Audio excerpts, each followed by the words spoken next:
it seemed like a really good combination of stuff I'd done before, which was journalism, stories, production, writing, and video, and also community-based stories, which I was interested in, but I hadn't done a lot of.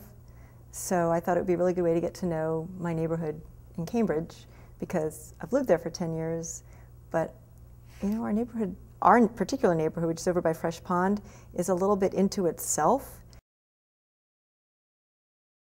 I'm particularly interested in environmental stuff, and I think for me it's a complicated issue because there's a lot of easy answers out there, like everybody suddenly switches to those wiggly bulbs, I forget what they're called, and actually those are not all that environmentally friendly. So we as a public hear one thing and then we all rush off to, you know, buy those bulbs or go eat Cheerios, and then it's suddenly, well, it's something else, and we all go off and do that. So I think for me it's been a learning process because I can report on what I hear about one thing and then maybe it conflicts with something else. The other thing I like are the kind of interesting characters I found. There's a guy I haven't written about yet. He's on my street and he keeps bees and he makes local honey.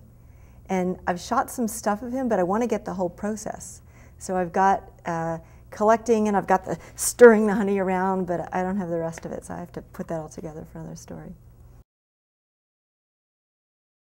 I think I'm most proud of the flu clinic ones. And I think the reason for that is because the flu clinic ones are measurable. You can't really measure how many people don't take their cars to work that day, and you can't really measure how many people are stopping drinking bottled water. But the flu clinic, you know, there's, well, not that they measure that, but they know how many people came through, not necessarily because I wrote about it, but they know who came through, and I think the word gets out there, even if you didn't go to that particular flu clinic, that this is how it works, this is how they come up with the vaccine, these are the people who need to avoid it, these are all the people that should get it. And I think it makes it a little bit more, everybody's doing it. I didn't used to get a flu shot until I started covering the flu clinic. So personally for me, that's how it impacted me. I'm Louise Rice. I'm the Director of Public Health Nursing for the City of Cambridge, and for this exercise I'm the Incident Commander. We're just doing a very, very big flu clinic. We realized that a couple of years ago the recommendations were for younger children and seniors, but this year the recommendation being for children, all school-age children, we wanted to do a family-friendly clinic where parents could bring their kids and everybody could be vaccinated at once. We're also doing this as a drill to figure out how we can efficiently provide medication or vaccine to a lot of people at once. That's one of our missions as the health department, is to be able to respond to an emergency where if there were bioterrorist event, or if there were an outbreak of avian flu, something like that. We need to be able to dispense to people quickly. So that's what we're trying to drill here. We're trying to figure out how to do that.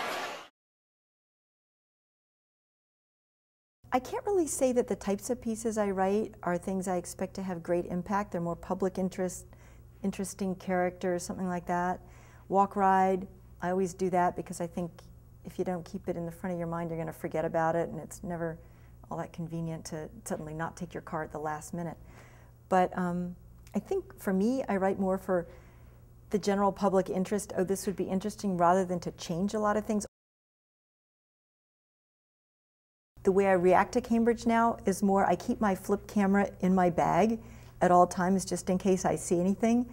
And sometimes it takes me a few minutes to go, oh wow, I gotta whip out that camera and shoot this, and I get just the tail end of it. But I think I've found I'm always looking for a story that's interesting or kind of quirky or something easy for people to do that would make a big impact, like the mayor's sock drive. I called it the Joy of Socks.